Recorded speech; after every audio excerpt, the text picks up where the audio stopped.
Shalom, salam sejahtera, salam sukacita, dan salam jumpa kembali di dalam anugerah Allah, di dalam Yesus Kristus Tuhan kita.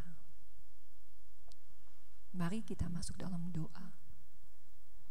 Sungguh Engkau Allah, Allah yang mulia, Allah yang patut untuk kami puji dan tinggikan. Kasih-Mu nyata, anugerah-Mu besar dalam hidup kami, dan biarlah puji-pujian terus mengalir dari hati kami kepadamu, menjadi persembahan yang harum bagi Engkau Tuhan, karena kami mau belajar mempersembahkan segala hidup kami, segala pujian kami dengan kejujuran dan ketulusan hati kami. Berkaryalah Tuhan dalam ibadah kami hari ini, berkaryalah Roh Kudus di dalam kehidupan kami. Terpujilah Engkau Allah di dalam nama Yesus. Amin.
Kau Allah yang setia, Bapa yang mulia.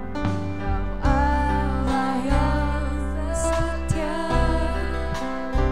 Allah yang setia, Bapa yang mulia.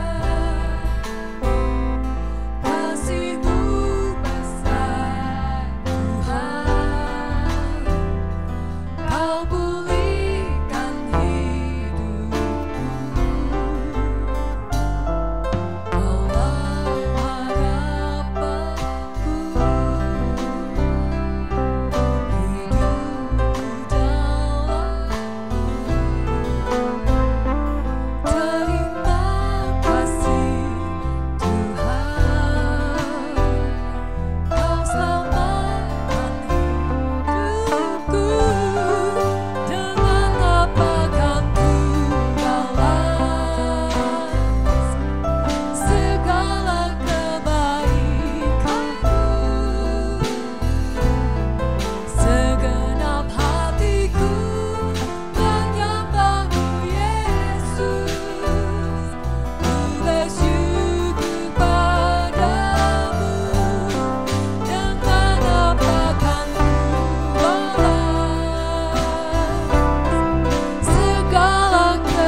Harapanku, hidupku dalam. Kaulah harapanku, hidupku dalam-Mu. Terima kasih Tuhan, Kau selamatkan hidupku. Dengan apa kan ku balas segala kebaikan-Mu?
puji Tuhan.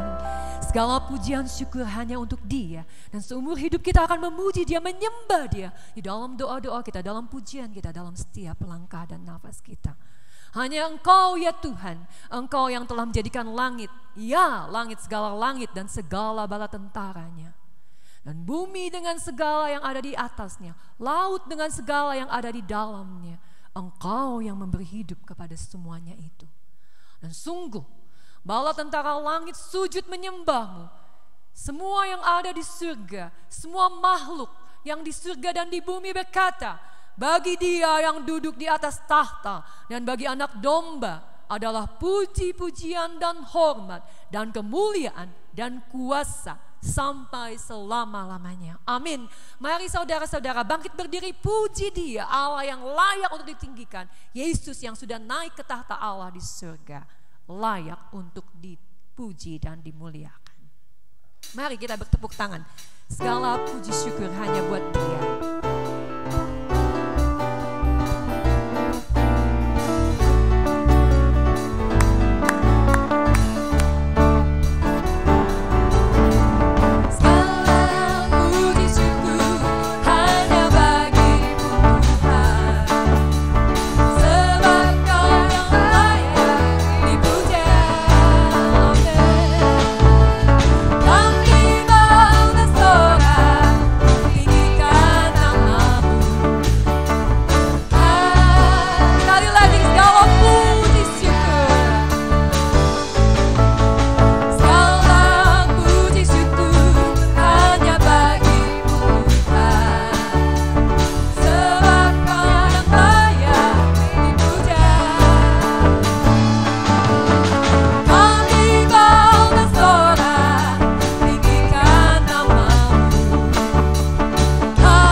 bagi Dia Allah yang mulia.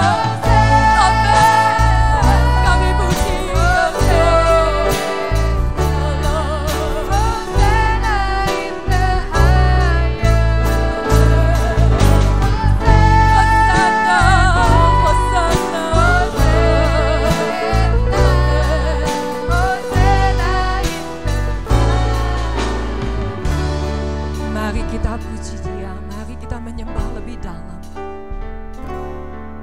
Bagi Allah yang mulia, yang bertata di kerajaan surga. Bagi anak domba Yesus Kristus Tuhan, Engkau layak disembah. Mari datang kepadanya, sujud di hadapan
memuji Engkau dalam doa-doa kami.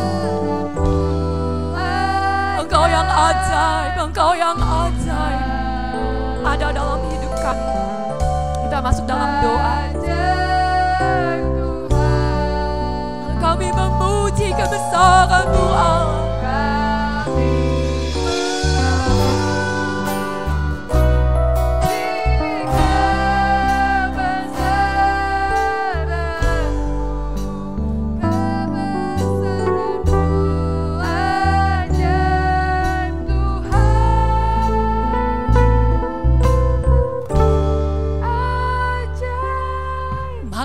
Jiwaku pun memuji-Mu, sungguh besar Kau Allah.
besarnya Engkau Tuhan dalam hidup kami Bapa. Sisi dunia takluk di bawah kuasa firman-Mu Bapa. Terlebih hidup kami Bapa, kami yang Kau ciptakan segambar dan serupa dengan-Mu Bapa. Siapakah kami jika kami melihat segala ciptaan-Mu Bapa? Tetapi kami bersyukur sebab Engkau yang memilih kami sebelum dunia ini dijadikan, supaya kami kudus dan tak bercela, supaya kami menjadi rumah-rumah doa-Mu Bapa bagi segala bangsa. Siapkan hati kami Tuhan untuk kembali firman-Mu Tuhan, membongkar kembali hidup kami. Firman-Mu kembali membersihkan hidup kami. Sebab kami tahu, kami hidup karena firman-Mu. Kami hidup berdasarkan kuasa yang keluar dari perkataan mulut-Mu sendiri ya Bapa. Kami mau sambut firman-Mu. Hanya di dalam nama Tuhan Yesus Kristus. Amin. Amin. Segala puji syukur hanya buat Tuhan. Saudara bisa duduk dengan tenang dengan nyaman. Saya undang dengan hormat Bapak Samuel Susanto untuk menyampaikan firman.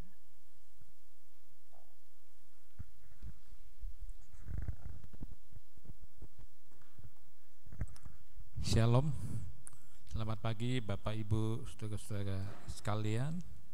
Sama-sama kita mau mendengarkan firman Tuhan. Walaupun kita masih ibadah online, tetapi kiranya semangat, animo, dan kerinduan kita untuk mendengarkan sabda Tuhan tidak menjadi hilang, malah mungkin bisa bertambah-tambah saudara-saudara. Karena kita mau mendengar perkataan, bukan perkataan manusia. Kadang-kadang perkataan manusia tanpa sadar suka melemahkan kita, tapi kita mau dengar perkataan Tuhan. Perkataan Tuhan itu ada kuasa yang sangat besar, kuasa yang sanggup mengubahkan yang lemah jadi kuat, yang tidak benar jadi benar. Doanya yang tadinya tidak dijawab karena kita yang pasti salah berdoa, tapi ketika kita sudah mengetahui kuncinya, doa kita menjadi doa-doa yang dikabulkan oleh Allah. Puji nama Tuhan. Firman Tuhan pagi hari ini masih melanjutkan apa yang sudah disampaikan oleh Ibu Gembala 2 minggu yang lalu dan juga Pak Jo minggu yang lalu. Kalau 2 minggu lalu Ibu Gembala judul firman Tuhannya adalah doa yang dikabulkan Allah. Masih sama, saya hanya menambahkan doa-doa yang dikabulkan Allah. Kita akan melihat contoh-contoh lain, anak Tuhan yang lain yang namanya dicatat di Alkitab, bagaimana doa-doanya dikabulkan Allah. Kita sudah dapat contoh doa Daniel waktu Ibu Gembala khotbah, luar biasa Tuhan menjawab doa Daniel, dan jawaban doa Tuhan kepada Daniel tidak hanya berlaku pada masa Daniel pada waktu itu. Pada waktu itu bangsa Israel sedang ada dalam pembuangan di kerajaan Babel, saudaraku, dan Yerusalem ditinggalkan kosong, hancur, demikian juga Bait Allah, tapi juga jawaban buat hari-hari terakhir ini di mana kita hidup. Jadi ini bagian yang saya ingin menguatkan kembali hal ini, karena ini bagian yang sangat penting dalam hidup kita sebagai orang percaya di tengah-tengah dunia ini yang tidak mengenal Allah yang benar. Jadi kita harus mengalami doa yang dikabulkan Allah. Kalau enggak, kita sendiri akan menjadi stres, kok doanya enggak dikabulkan Allah, padahal karena kita salah berdoa, seperti firman Tuhan yang Yakobus katakan, berdoa menuruti hawa nafsu. Ada juga yang lain yang tidak dijawab doanya. Ada ayat di Amsal katakan, doa orang fasik kejijikan bagi Tuhan. Kejijikan, jadi Tuhan nggak dengar. Ya, kalau kita lihat hal-hal yang bau juga kan nggak mau deket-deket, jijik, bau, saudara. Demikian juga doa orang fasik. Jadi mari kita sudah mendapatkan berkat lewat khotbah Ibu Gembala dan juga Pak Jo juga kasih contoh minggu kemarin bagaimana Josh Mueller setiap doanya terutama untuk masalah kebutuhan makan minum untuk ribuan, mungkin belasan ribu yatim piatu didengar oleh Tuhan, ya. Oke, doa-doa yang dikabulkan Allah adalah doa-doa atau permohonan yang sesuai dengan kehendak Allah atau firman Allah. Sebab banyak orang Kristen itu nggak mengerti soal ini, sehingga ketika doanya tidak dijawab Tuhan itu mereka menjadi pundung, mereka marah, bahkan tidak sedikit yang meninggalkan Tuhan. Padahal bukan Tuhan yang salah, mereka yang belum memenuhi aturan firman Tuhan, yaitu berdoa sesuai dengan kehendak Tuhan. Inilah yang harus kita pelajari supaya benar-benar kita memahami, sehingga akhirnya doa-doa kita dikabulkan Allah. Jadi doa-doa permohonan yang dikabulkan Tuhan karena permohonannya sesuai dengan kehendak Tuhan, firman Tuhan. Kemarin Pak Jo juga udah nyampein salah satu ayatnya, saya sitik lagi. Doa yang dikabulkan Allah adalah mencari kerajaan surga terlebih dahulu, bukan cari dunia dulu. Seringkali yang belum ngerti kan cari dunia dulu. Mencari kerajaan surga terlebih dahulu, tetapi carilah dahulu kerajaan Allah dan kebenarannya, maka semuanya itu akan ditambahkan kepada semuanya itu apa yang menjadi kebutuhan hidup kita di dunia ini, menjadi kehidupan pelayanan kita juga sebagai anak-anak Tuhan yang melayani, hamba Tuhan yang melayani juga ada banyak kebutuhan dalam pelayanan, saudara. Kalau hamba Tuhan yang nggak cari kerajaan surga terlebih dahulu, semua kebutuhan pelayanan di dunia juga Tuhan tidak akan tambahkan. Tapi kalau memang mencari kerajaan surga lebih dahulu, maka janji Tuhan semuanya akan ditambahkan, sandang, pangan, papan, dan lain sebagainya. Yang kedua, mengandalkan Tuhan. Yeremia 17 ayat 7. Diberkatilah orang yang mengandalkan Tuhan, yang menaruh harapannya pada Tuhan, bukan kepada orang kaya. Sebab ada hamba Tuhan juga pekerjaan besar yang dia kerjakan saya saksikan, bukan bermaksud menjelekkan, di luar negeri, tapi karena dia punya beban besar.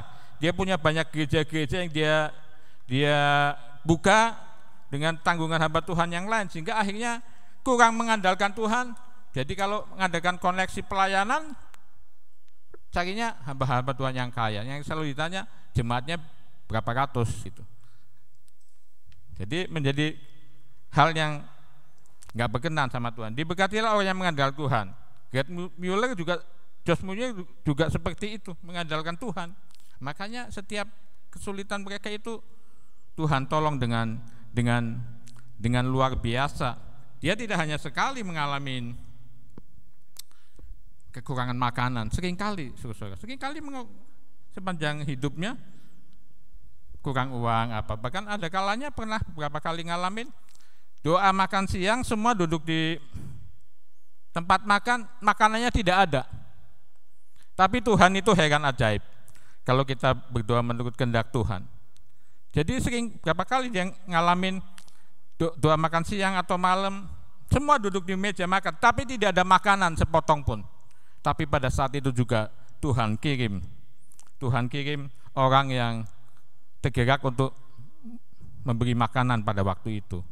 Dan ketika George Mueller ini meninggal, saudara, dia tidak meninggalkan harta warisan yang banyak, ya, ratusan ribu dolar, bahkan ribuan dolar juga tidak, ratusan dolar tidak. Tetapi ketika George Mueller ini dipanggil Tuhan karena tugasnya sudah selesai, dia hanya meninggalkan sekitar 17 pound sterling sekian sen harta warisan dia. Tapi ada harta warisan yang berharga adalah Tuhan. Kalau mengikuti kehendak Tuhan pasti dipelihara di dunia ini dan di masa yang akan datang. Dikatakan juga ayat 8-nya, Yeremia 17, ia akan seperti pohon yang ditanam di tepi air, yang merambatkan akar-akarnya ke tepi batang air, dan yang tidak mengalami datangnya panas terik, yang daunnya tetap hijau, yang tidak khawatir dalam tahun kering, dan yang tidak berhenti menghasilkan buah. Ya, ini lebih kepada hal-hal rohani, saudara. Tapi hal jasmani pun dijamin oleh Tuhan kalau mengandalkan Tuhan sepenuhnya. Yang ketiga juga berdoa menurut kehendak Tuhan adalah, saya hanya 3 hal saja ya, banyak firman Tuhannya. Memohon menurut keperluan. Filipi 4 ayat 19. Allahku akan memenuhi segala keperluanmu menurut kekayaan dan kemuliaannya dalam Kristus Yesus. Allahku, kata Paulus kepada sidang di Filipi, dan juga kepada kita semua pada pagi hari ini. Allahku akan memenuhi segala keperluanmu menurut kekayaan dan kemuliaannya dalam Kristus Yesus. Dan ini sudah dialami oleh George Mueller, ya. Akan memenuhi, dan kita semua memenuhi segala keperluanmu. Jadi bukan hanya keperluan secara makanan saja, atau sandang pangan, atau mungkin papan tempat tinggal. Walaupun papan tempat tinggal itu bisa aja Tuhan kasih kepercayaan rumah, atau mungkin ngontrak, bisa ngontrak, atau ada orang yang kasih pinjem rumahnya, dan sebagainya. Segala keperluan tidak hanya keperluan sandang pangan dan tempat berteduh saja, bisa apa saja sesuai kebutuhan kita masing-masing dalam pekerjaan, dalam pelayanan dan sebagainya. Saya kasih contoh satu di sini, contoh kehidupan Salomo sebagai raja. Ini ketika Salomo baru masih muda, belum punya pengalaman, tapi karena Daud sudah dipanggil pulang ke surga, dia menggantikan. Dan mari kita lihat contoh kehidupan Salomo sebagai raja. Doa Salomo 1 Raja-Raja pasal 3 ayat 3 sampai 14. Saya bacakan. Dan Salomo menunjukkan kasihnya kepada Tuhan dengan hidup menurut ketetapan-ketetapan Daud ayahnya. Hanya ia masih mempersembahkan korban sembelihan dan ukupan di bukit-bukit pengorbanan. Pada suatu hari raja pergi ke Gibeon untuk mempersembahkan korban, sebab disitulah bukit pengorbanan yang paling besar. 1000 korban bakaran dipersembahkan Salomo di atas mezbah itu. Di Gibeon itu Tuhan menampakkan diri kepada Salomo dalam mimpi pada waktu malam. Berfirmanlah Allah, mintalah apa yang hendak kuberikan kepadamu. Tuhan beri tawaran minta, jadi Tuhan gak batasi mau minta apa. Itulah Tuhan kadang-kadang, bukan kadang-kadang, hampir selalu Tuhan begitu. Tuhan ingin mendengar dari jeritan hati kita. Salomo pada kisah ini, apa yang dia minta? Dia bisa minta apa saja. Tuhan tidak kasih batasan. Dan kita akan lihat ayat selanjutnya. Lalu Salomo berkata, engkaulah yang telah menunjukkan kasih setiamu yang besar kepada hambamu Daud, ayahku, sebab ia hidup di hadapanmu dengan setia, benar dan jujur terhadap engkau, dan engkau telah menjamin kepadanya kasih setia yang besar itu dengan memberikan kepadanya seorang anak yang duduk di tatanya seperti pada hari ini. Maka sekarang ya Tuhan Allahku, engkaulah yang mengangkat hambamu ini menjadi raja menggantikan Daud ayahku, sekalipun aku masih sangat muda dan belum berpengalaman. Demikianlah hambamu ini berada di tengah-tengah umatmu yang kau pilih, suatu umat yang besar, yang tidak terhitung dan tidak terkira banyaknya. Maka berikanlah kepada hambamu ini hati yang faham, menimbang perkara untuk menghakimi umatmu dengan dapat membedakan antara yang baik dan yang jahat. Sebab siapakah yang sanggup menghakimi umatmu yang sangat besar ini? Salomo tidak minta kemegahan, Salomo tidak minta kekayaan, Salomo tidak minta kedudukannya langgeng, Salomo tidak minta umur panjang. Tapi yang dia minta adalah hikmat, ya, supaya dia menggantikan, dapat mengadili kalau ada masalah, dapat menghakimi dengan antara yang baik dan yang jahat. Karena kadang-kadang di dunia aja yang baik bisa jadi terdakwa, yang jahat terdakwa bisa sebaliknya tidak dihukum, karena memang hukum di dunia kadang-kadang bisa dibeli, walaupun tidak semua, ya saudaraku. Jadi kita lihat Salomo meminta sesuatu yang memang dibutuhkan sebagai seorang raja yang masih muda, belum pengalaman. Dia butuh hikmat, dia butuh kebijaksanaan dari Tuhan, sehingga bisa menghakimi umat Tuhan yang begitu besar dengan adil. Yang baik-baik, yang jahat-jahat, tidak diputar balikan, saudaraku yang dikasih oleh Tuhan. Ayat 9, ayat 10, perhatikan, lalu adalah baik di mata Tuhan bahwa Salomo meminta hal yang demikian, yang dibutuhkan di dalam pekerjaan. Kita juga sama. Ya, kalau saudara seorang pemimpin punya anak buah, ya bisa minta hikmat supaya bisa memimpin anak buahnya dengan adil, ya, dengan benar, sesuai dengan kebenaran firman Tuhan. Mungkin juga minta sesuatu sesuai bidang pekerjaan.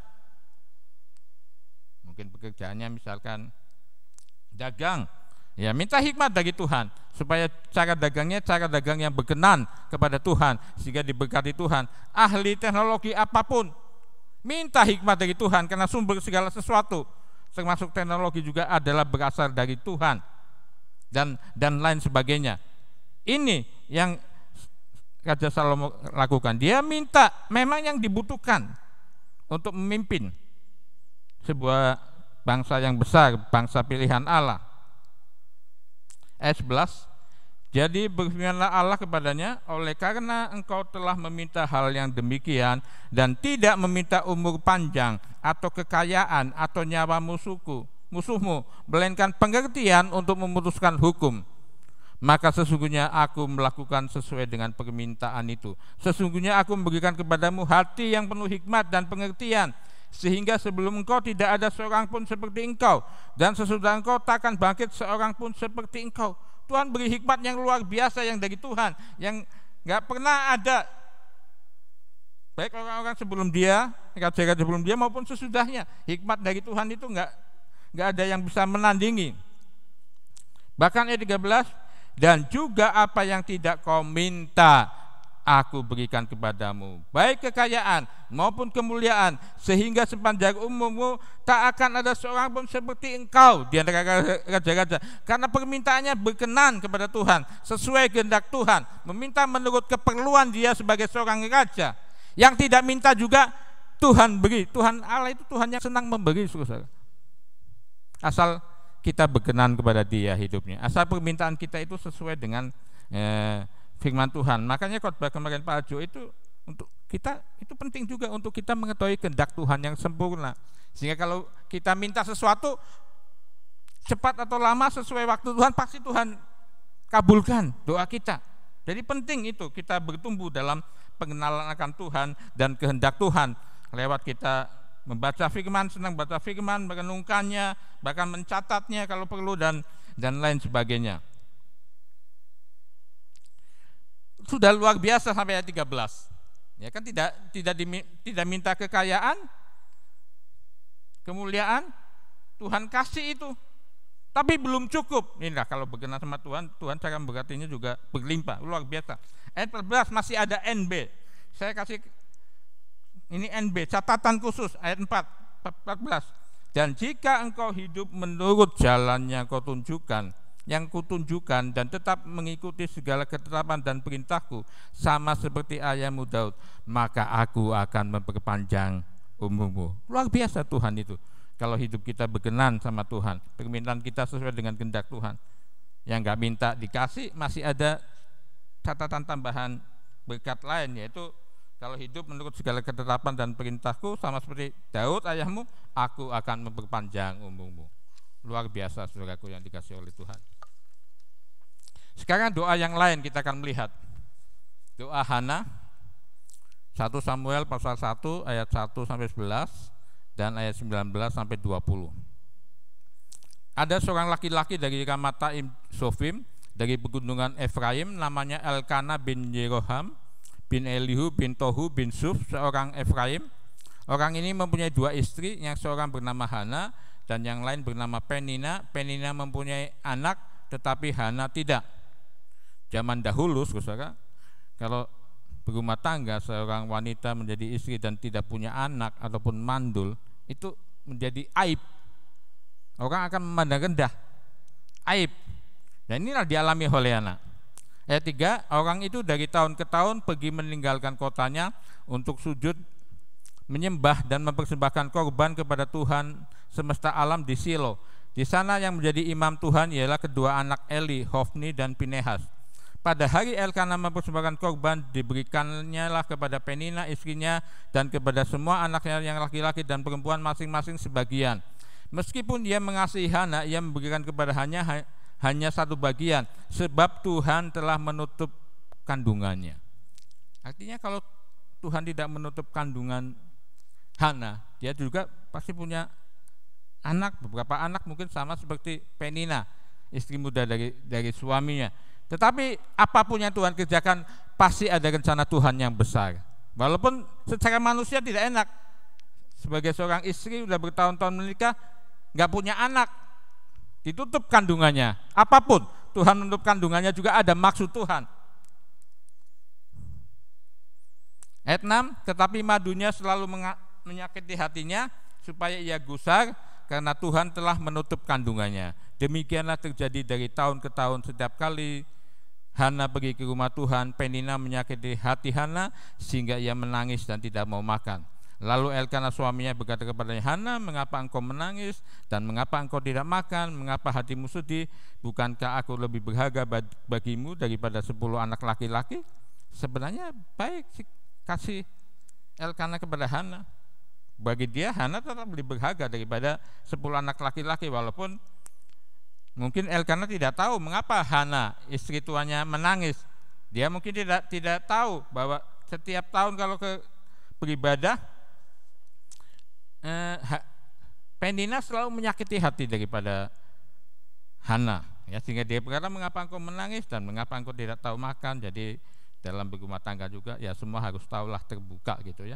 Semua harus tahu, suami harus tahu keadaan istri, demikian juga sebaliknya, orang tua kepada anak, anak kepada orang tua dan sebagainya.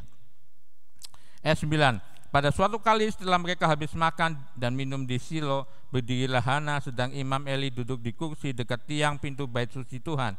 Dan dengan hati pedih ia berdoa kepada Tuhan sambil menangis terseduh-seduh, kemudian bernasarlah ia. Katanya, Tuhan semesta alam, jika sungguh-sungguh engkau memperhatikan sengsara hambamu ini dan mengingat kepadaku dan tidak melupakan hambamu ini, tetapi memberikan kepada hambamu ini seorang anak laki-laki, maka aku memberikan dia kepada Tuhan untuk seumur hidupnya, dan pisau cukur tidak akan menyentuh kepalanya. Akhirnya Hana setelah bertahun, mungkin sejak tahun pertama dia sudah berdoa, tapi Tuhan belum jawab-jawab. Tadi firman Tuhan katakan dari tahun ke tahun mereka setiap tahun pasti menyembah Tuhan di Silo. Ya kan, pada waktu itu kan penyembahan seperti itu. Hari-hari raya tertentu ke kota yang sudah ditentukan, setiap tahun hari raya itu pergi ke situ. Tapi inilah yang ditunggu Tuhan. Ketika dia sudah berdoa dengan bernasar, dan nasarnya memang sesuai rencana Tuhan. Itulah sebabnya mengapa Tuhan menutup kandungan Hana, karena Tuhan punya rencana dengan anak pertama yang nanti akan dilahirkan oleh Hana. Bertahun-tahun sepertinya doanya tidak didengar Tuhan, tapi ketika dia sudah berdoa dengan nasar, dan nasar ini sesuai yang memang Tuhan minta, ya, Tuhan ingin memakai anaknya dengan doa bernasar ini, dan isinya jelas seperti yang Tuhan minta. Karena kita lihat ayat selanjutnya, keesokan harinya bangunlah mereka itu pagi-pagi, lalu sujud menyembah di hadapan Tuhan. Kemudian pulanglah mereka ke rumahnya di Rama. Ketika Elkana bersekutu dengan Hana istrinya, Tuhan ingat kepadanya. Bukan Tuhan enggak ingat, ya, Tuhan selalu ingat, tidak ada yang Tuhan pernah lupakan. Tapi ini satu gaya bahasa bahwa Tuhan itu seperti lupa, supaya kita bisa berdoa dengan terus menerus, dengan tekun, sampai doa kita dijawab oleh Tuhan kalau sudah berkenan kepada Tuhan. Ayat 20, maka setahun kemudian mengandunglah Hana dan melahirkan seorang anak laki-laki. Ia menamai anak itu Samuel, sebab katanya, aku telah memintanya daripada Tuhan. Dan saudara tahu, semua sudah tahu bagaimana cerita tentang Nabi Samuel ini. Dia menjadi hakim, menghakimi bangsa Israel. Dia menjadi hakim yang terakhir. Ada belasan sudah pemimpin pertama Musa meninggal, diganti Yosua. Yosua meninggal, sesudah itu bangsa Israel pada masa perjanjian lama dipimpin hakim-hakim. Ada hakim perempuan juga, ya, Deborah, ya kan, hakim perempuan, belasan hakim, dan hakim yang terakhir adalah Samuel. Sesudah itu ganti kerajaan, ya. Dan buktinya seperti itu. Jadi inilah Tuhan, luar biasa. Banyak cara, kadang-kadang Tuhan juga supaya orang itu bernasar, nggak selalu dengan bernasar. Bahkan kita harus hati-hati juga kalau bernasar, sebab pengkhotbah katakan jangan kamu bernasar kemudian tidak menepatinya. Tuhan akan tuntut itu, benar-benar serius. Ya, saya juga kalau ingat saya mau jadi hamba Tuhan karena nasar. Sudah 12 tahun Tuhan, saya meninggalkan Tuhan, nggak percaya Yesus lagi Tuhan, saya bernasar. Tapi saya 83 bernasar, saya nggak bisa nepati nasar itu, sampai saya kena penyakit aneh. Tapi dengan kekuatan Tuhan, akhirnya saya bisa memenuhi nasar itu, ya sampai sekarang berdiri di hadapan saudara semua yang dikasih oleh Tuhan. Jadi ada kalanya ya cara Tuhan beda-beda lah, ya. Kepada Hana, memang Hana harus bernasar supaya nasar itu digenapi, dan faktanya seperti itu. Contoh yang lain, doa Ishak untuk Ribkah, istrinya yang mandul. Kejadian 25 ayat 19 sampai 21, terjemahan baru. Inilah riwayat keturunan Ishak, anak Abraham. Abraham memperanakan Ishak, dan Ishak berumur 40 tahun ketika Ribkah, anak Betuel, orang Aram dari Padan Aram, saudara-saudara Laban, orang itu diambilnya menjadi istri. Berdoalah Ishak kepada Tuhan untuk istrinya, sebab istrinya itu mandul. Tuhan mengabulkan doanya sehingga Ribkah istrinya itu mengandul. Kita melihat persoalan Ishak menikah, istrinya mandul. Tapi Ishak sebagai keturunan bapak segala orang percaya, saudara, kalau saudara di hadapan ya laki-laki lah mungkin, atau pelayan perempuan juga di hadapan orang yang minta, Pak ini saya mandul didoakan, bagaimanakah sikap kita? Apakah kita dalam hati aduh takut juga ya mendoakan, atau seperti apa? Gitu kan? Dan kalau kita terjun dalam pelayanan, saudara-saudara, apalagi sebagai hamba Tuhan full time, kita nggak bisa menolak doa. Ada banyak orang,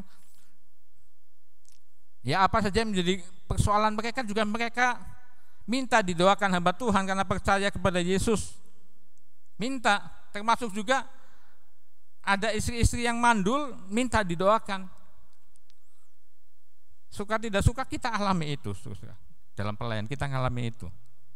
Saya juga pernah mengalami, yang saya ingat 2 kali. Ada satu keluarga yang sudah lama nikah, nggak punya anak, tapi puji Tuhan, ya, karena firman Tuhan kan dalam Matius pasal 28 ayat 18 sampai 20 kan, Yesus berkata sebelum dia naik ke surga, segala kuasa ada di surga dan di bumi ada di dalamku. Karena itu pergilah, jadikan semua bangsa muridku, ajar mereka melakukan segala sesuatu seperti yang kukatakan, baptislah mereka sebelumnya dalam nama Anak Bapa Roh Kudus, ajar mereka melakukan segala sesuatu seperti yang kukatakan kepadamu. Dan ketahuilah, Allah menyertai kamu senantiasa. Jadi yang terjun dalam pelayanan nggak usah khawatir, Tuhan menyertai apapun. Kan kita nggak bisa nolak, waduh doa untuk istri mandul makanya saya nggak deh. Waduh saudara, bagaimana kita mau menangkan jiwa? Tapi jangan takut, jangan khawatir saudara. Kalau kita memang menunaikan tugas amanat agung Tuhan Yesus, pergi jadikan semua bangsa murid. Aku mengetahui, ayat 20 kata, aku akan menyertai kau senantiasa. Senantiasa, jadi tidak pernah Tuhan tidak menyertai, asal kita mengerjakan amanat agung Tuhan Yesus dengan benar. Aku menyertai engkau senantiasa sampai akhir zaman. Jadi kadang-kadang banyak doa yang aneh-aneh juga. Entah saya sudah pernah saksikan belum di sini. Kalau sudah ya saya minta maaf. Pernah waktu kami masih di Cianjur, ada satu anak Tuhan, ya baru kenal sih, Pak ayo ke rumah saya ada yang sakit. Ya saya oke lah, itu waktu agak malam. Oke, saya ke sana. Saya berpikir mungkin ada istrinya atau anak yang sakit. Ketika sudah sampai rumahnya saya tanya, mana yang sakit? Siapa yang sakit? Maaf Pak, yang sakit ayam-ayam kambing yang ada di kandang saya. Dia punya peternakan yang besar, berapa kandang besar. Tolong Pak doain. Saya secara manusia gimana ini? Tapi kan minta doa masa kita tolak. Jadi saya masuk tiap kandang itu ada ratusan ayam, kambing juga. Dalam nama Yesus sembuh. Tapi memang itulah, bukan saya, tapi karena Tuhan menyertai senantiasa sampai akhir zaman. Dan beberapa hari kemudian dia datang ke sekolah Alkitab, bawa satu bungkusan besar. Apa itu, saya tanya, Pak ini daging kambing satu kaki buat Bapak. Loh kenapa Pak? Puji Tuhan Pak, kambing ayamnya udah sembuh semua. Jadi kadang-kadang ada permintaan yang tidak masuk akal, tapi jangan takut. Tuhan menyertai, bukan kita, karena Tuhan menyertai kita. Kalau itu berkenan kepada Tuhan untuk menyatakan kuasanya, ya bisa aja. Makanya doa yang dijawab Tuhan itu, dikabulkan Tuhan itu menjadi sangat penting, menjadi bagian hidup kita. Kita sendiri akan stres kalau doanya tidak dijawab, dan kita nggak bisa saksikan ketika orang lain minta didoakan, kita takut, kita menjadi minder, saudara. Tuhan yang memanggil, Tuhan juga yang menyertai kita dengan tanda-tanda mujizat. Jadi kalau ada siapapun di antara saudara yang minta orang doa, doakan aja saudara. Ya. Tapi doanya selalu diakhiri kalau kehendak Tuhan, gitu ya. Karena kan kita nggak tahu kehendak Tuhannya secara lebih persis. Jadi tidak ada referensi ayat bagaimana Ishak itu berdoa seperti apa, nggak ada. Tapi saya berani katakan Ishak berdoa dengan iman untuk Ribka istri yang mandul. Kalau dia tidak punya iman, nggak mungkin dia berani berdoa. Dia punya iman. Dari mana Ishak punya iman? Tadi saya sudah katakan tidak ada secara tertulis referensi ayat yang mengatakan bahwa Ishak punya iman, maka dia bisa berdoa buat istrinya dan istrinya mandul. Satu-satunya referensi adalah Ishak juga lahir dari ibu yang mandul. Bahkan tidak hanya Sarah yang mandul. Sarah sudah mati haid, Abraham juga kata firman Tuhan sudah mati pucuk. Jadi sudah persen juga secara manusia nggak bisa melahirkan anak. Sarah aja yang mandul, sudah mati haid lagi, nggak mungkin. Itulah cara Tuhan. Jadi pastilah sebagai orang tua, saya yakin Abraham dan Sarah ceritakan kamu dulu begini-begini. Tapi karena Tuhan, ya Tuhan membuat kita percaya lahir. Jadi inilah. Jadi saya yakin itu referensi bagaimana Ishak berdoa punya iman. Karena pastilah Abraham dan Sarah menceritakan bagaimana proses kelahiran dia. Bahkan kan sudah sangat tua. Ya kan Ishak dilahirkan kan umur Abraham sudah 100 tahun. Sarah 90 tahun. Udah kakek nini buyut, tetapi kalau kehendak Tuhan semuanya juga bisa jadi, ya, karena tentu ada maksud Tuhan di balik itu semuanya. Jadi mengalami doa yang dikabulkan Tuhan menjadi penting dalam kehidupan kita, supaya ketika kita bisa saksikan itu, doamu nggak dijawab, jangan khawatir sama Yesus ya. Kalau kehendak Tuhan pasti Tuhan jawab masalahmu. Dan kalau itu berkenan kepada Tuhan pasti Tuhan jawab. Doa dengan iman atau percaya itu juga kehendak Allah. Ibrani 11 ayat 6. Tetapi tanpa iman tidak mungkin orang berkenan kepada Allah. Sebab barang siapa berpaling kepada Allah, ia harus percaya bahwa Allah ada dan bahwa Allah memberi upah kepada orang yang sungguh-sungguh mencari Dia. Maka saya memastikan Ishak ini berdoa dengan iman yang dipelihara dari ayahnya, ibunya. Ya, saya juga ingat perkataan Paulus kepada Timotius.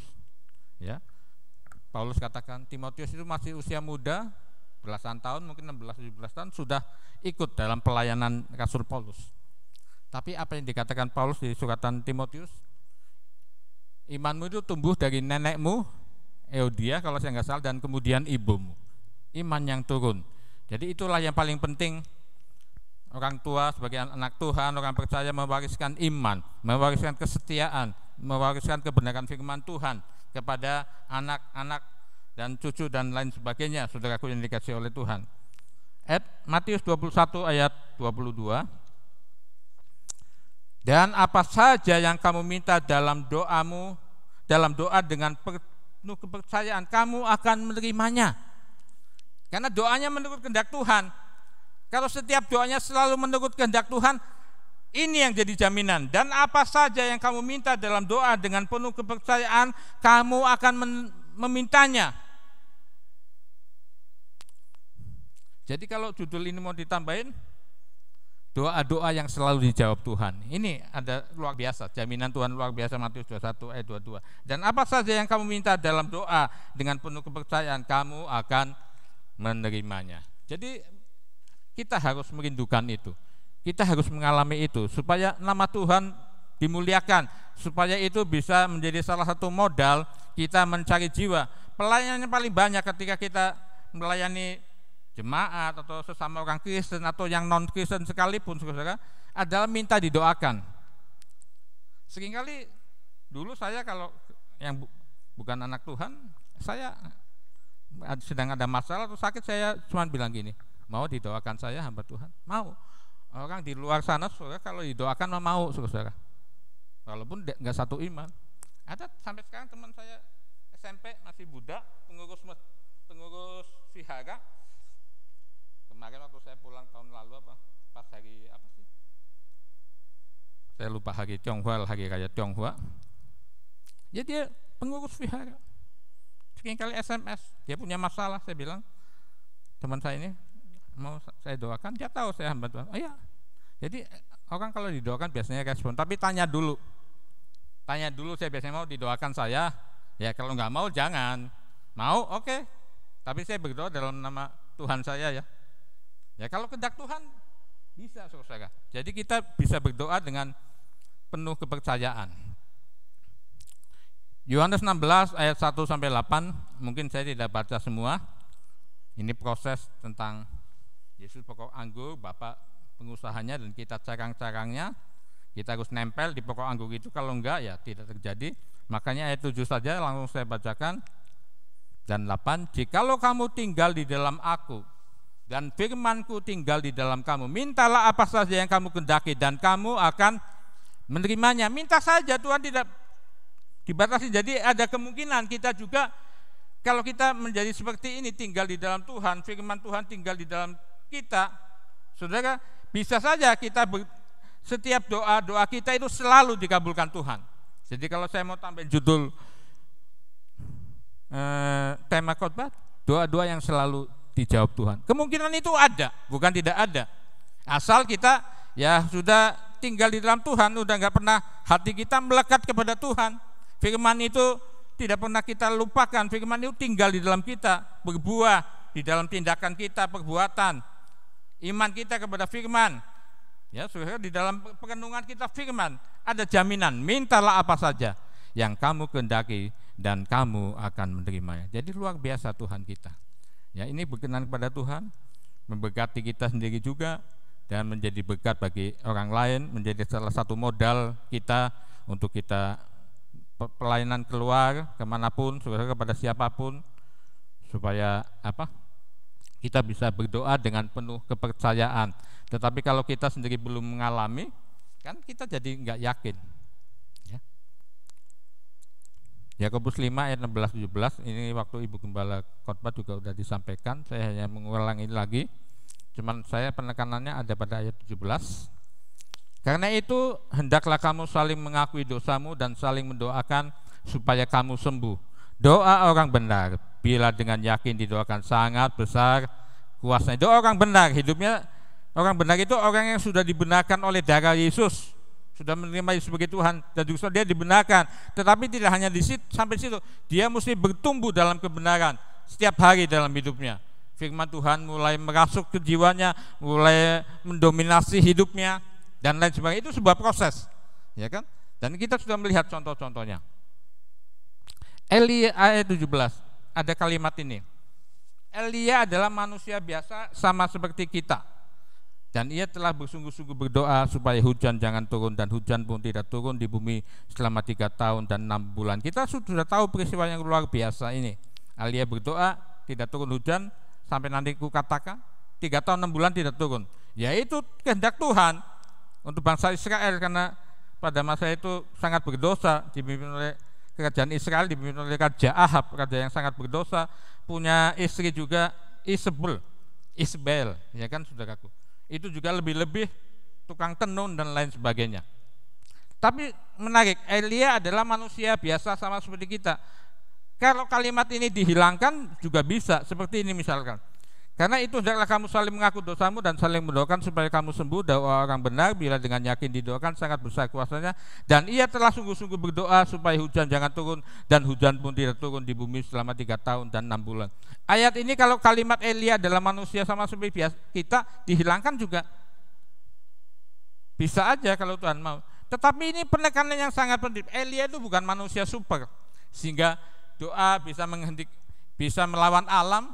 Hujan tidak turun kan, hukum alam dia lewati dengan kuasa Tuhan dan berhenti 3 tahun 6 bulan. Ini Elia bukan manusia super.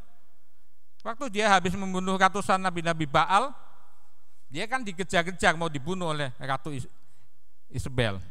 Dia sampai meraikan diri dan berkata, Tuhan lebih baik aku mati saja. Berarti kan dia manusia biasa. Ayat ini ingin menegaskan kepada kita, Elia adalah manusia biasa sama seperti kita. Jadi kalau hidup kita, iman kita menjadi orang benar seperti Elia, kalau kehendak Tuhan bisa saja, karena diperlukan, kita bisa melawan hukum alam. Yosua juga pernah. Yosua pernah menghentikan apa?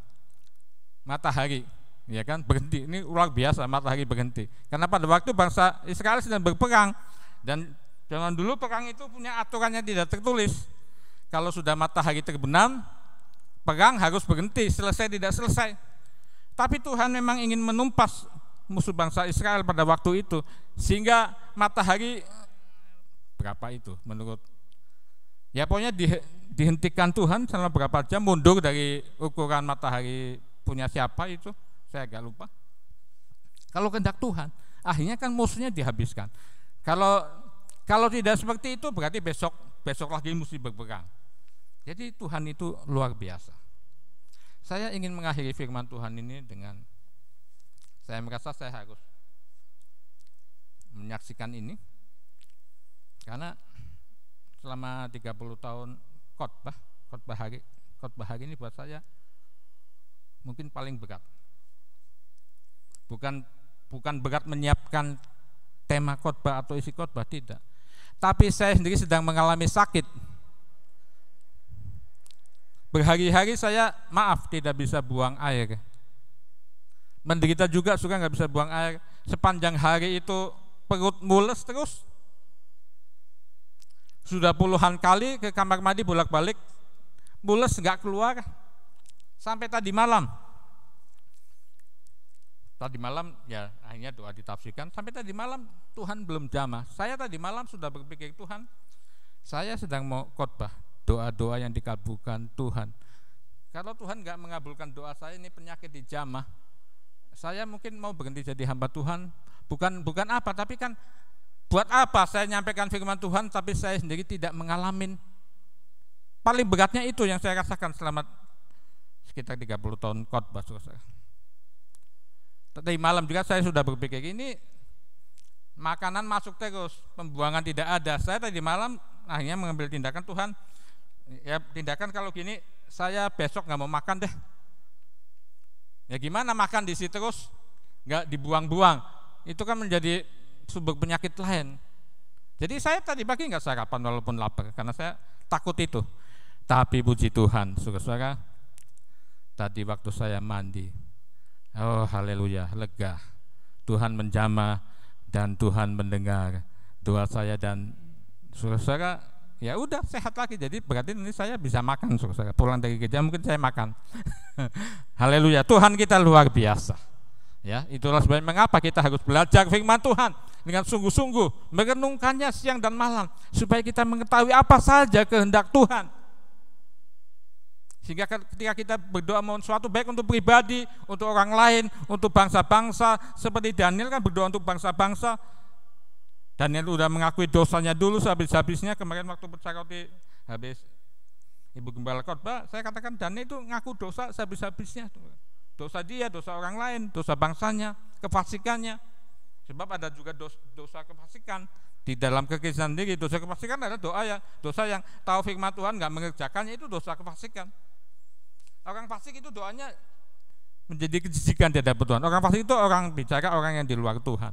Tapi bisa saja di dalam kekristenan sendiri, kalau kefasikan kita banyak, gak Tuhan mungkin bisa juga menjadi kejijikan bagi Tuhan. Sebab itu saudara, biarlah kita cinta firman, merenungkan firman, sehingga kita tahu dengan sempurna, seperti dulu kedua kemarin Pak Jo, tahu dengan sempurna apa saja kehendak Tuhan. Sehingga kalau kita hidup, kita berkata-kata, kita melakukan segala sesuatu, kita berdoa sesuai dengan kehendak Tuhan. Tuhan, cepat atau lama kita nggak bisa tentukan. Itu waktu itu adalah hak Tuhan. Tapi ada janji firman Tuhan, Ia akan membuat segala sesuatu indah pada waktunya. Tuhan memberkati kita semua pada siang hari ini. Mari kita mau sama-sama berlutut, kita mau datang kepada Tuhan. Kita menyanyikan satu pujian, doa mengubah segala sesuatu. Ya, saudara semua di rumah, kita akan bersimpuh, kita mau menghadap hadirat Tuhan dengan takut dan hormat kepadanya.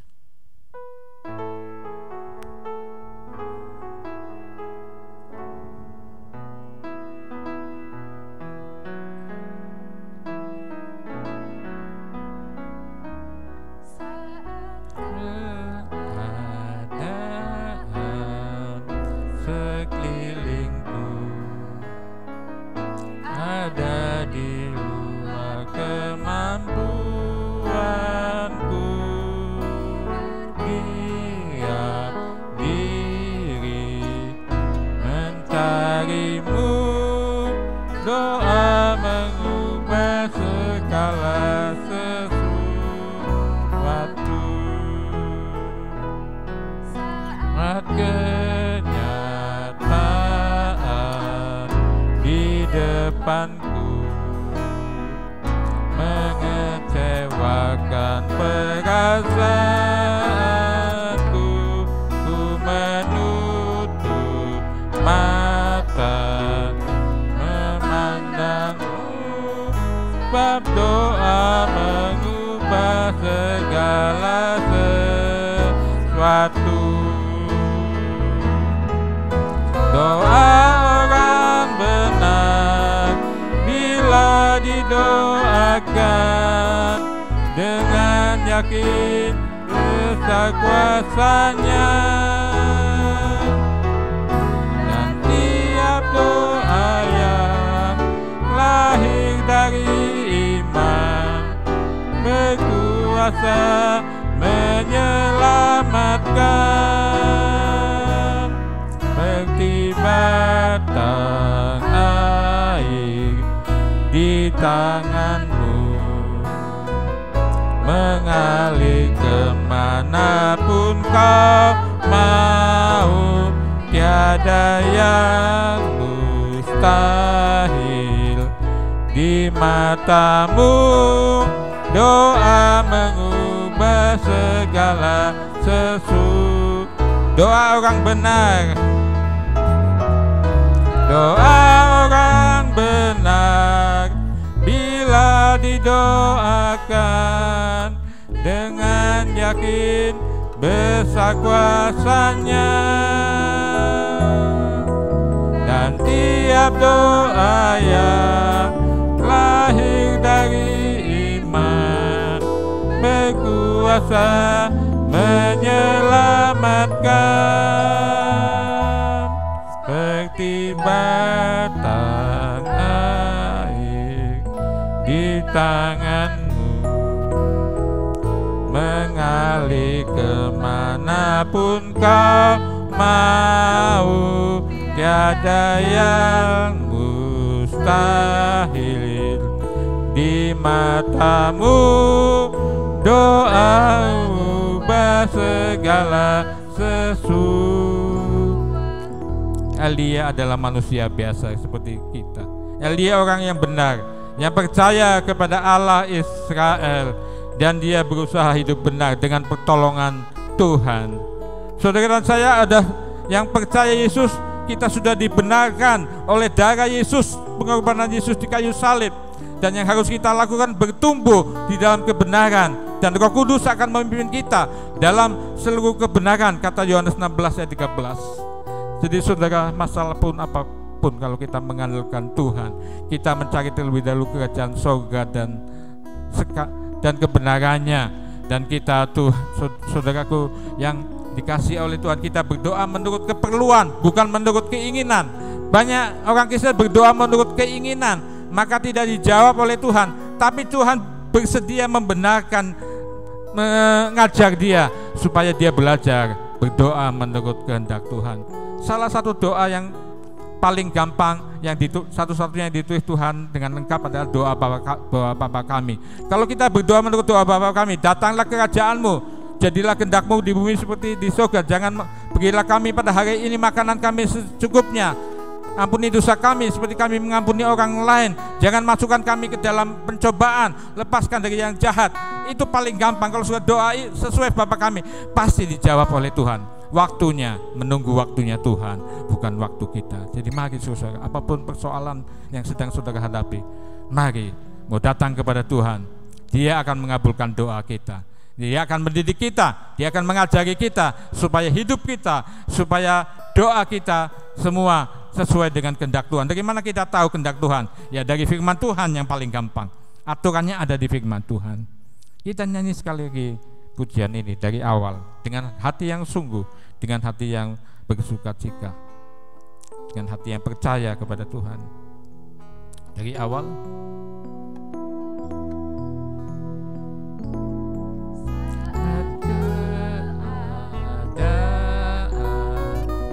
Sekelilingku ada di luar kemampuanku, ku berdiam diri mencarimu. Doa mengubah segala sesuatu.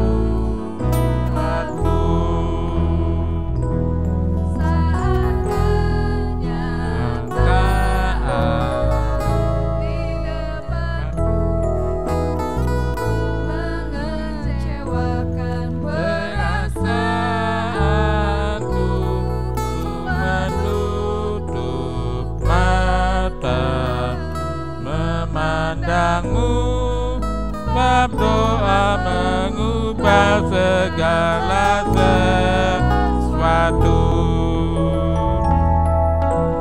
Doa orang benar bila didoakan dengan yakin besar kuasanya.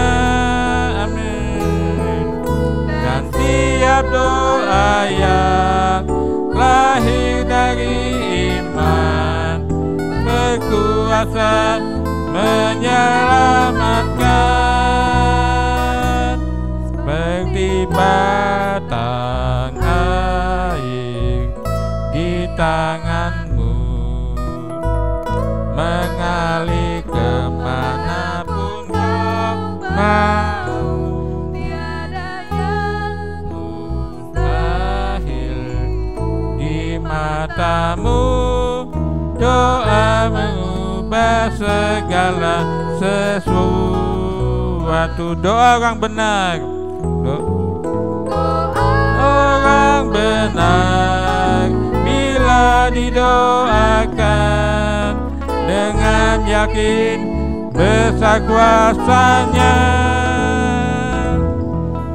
Dan tiap doa yang lahir dari iman berkuasa menyelamatkan, seperti batang air di tanganmu, mengalir kemanapun kau mau. Tiada yang mustahil di matamu. Doa mengubah segala sesuatu. Terima kasih Tuhan, sungguh mengiring Engkau sangat luar biasa Tuhan.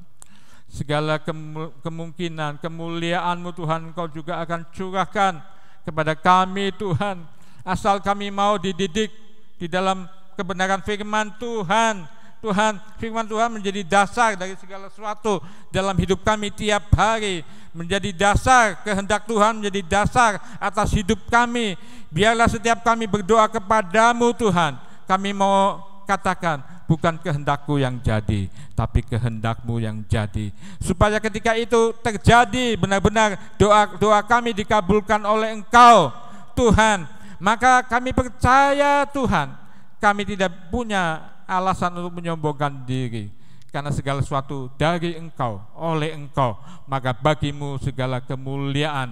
Didiklah kami, bawalah kami, seluruh jemaat-Mu GBT Cikigaleng, kami semua, mulai dari anak-anak kecil sampai orang tua Tuhan, untuk kami mau dididik oleh Tuhan, hidup dalam kebenaran, lebih banyak tahu tentang kebenaran firman Tuhan yang sempurna, sehingga ketika kami menaikkan doa-doa permohonan kami, baik untuk bangsa ini Tuhan yang sedang dilanda virus corona, bahkan di seluruh dunia, untuk keluarga kami, untuk gereja kami Tuhan, maka doa kami pasti dikabulkan Allah pada waktu-Mu Tuhan, karena Engkau akan membuat segala sesuatu indah pada waktunya.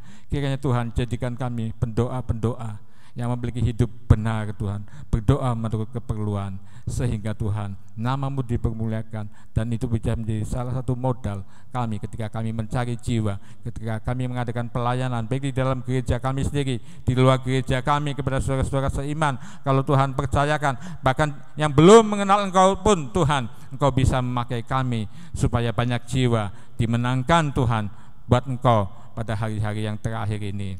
Terima kasih Bapa di dalam surga, kiranya tanamkan firman-Mu dalam segenap hati dan pikiran kami Tuhan, supaya firman itu berbuah-buah pada pada waktunya, dan menjadi kemuliaan bagi nama Tuhan, menjadi berkat buat kami sendiri, dan juga berkat bagi orang lain yang Tuhan akan kirim dalam pelayanan kami, baik pelayanan bersama sebagai sebuah komunitas tubuh Kristus, maupun pelayanan pribadi demi pribadi yang Kau izinkan terjadi dalam hidup kami. Terima kasih Bapa, terima kasih. Dan saudara-saudaraku yang kekasih, terimalah berkat dan anugerah yang luar biasa, yang selalu baru tiap hari dari Allah, yang telah jadi Bapa kita, Bapa yang kekal bagi kita. Kasih sayang, kepedulian Yesus sebagai Tuhan Juru Selamat menyertai kita, kekuatan, penghiburan, pengajaran kebenaran dari firman dari Roh Kudus lewat kebenaran firman-Nya, kiranya terus mengalir di hati kita, sehingga kita menjadi orang-orang benar yang dapat mempermuliakan nama Tuhan dan dapat menjadi saksi Tuhan dimanapun kita berada, di tengah-tengah komunitas gereja GBT Cikigaleng sendiri, di tengah-tengah keluarga kami, handetolan, teman pekerja, bahkan teman sekerja, bahkan di tengah-tengah masyarakat bangsa ini banyak yang belum diselamatkan. Terima kasih Bapa. Dalam nama Tuhan Yesus Kristus, saya mengakhiri ibadah online kita pada saat siang hari ini. Tuhan memberkati kita semua. Amin. Puji Tuhan. Saudara sudah rindu ketemu, tapi ada waktunya. Ada waktu ibadah online, ada waktu juga ibadah seperti dulu lagi. Bye bye. Selamat. Kita jumpa lagi di pertemuan-pertemuan online lainnya. Tuhan memberkati kita semua.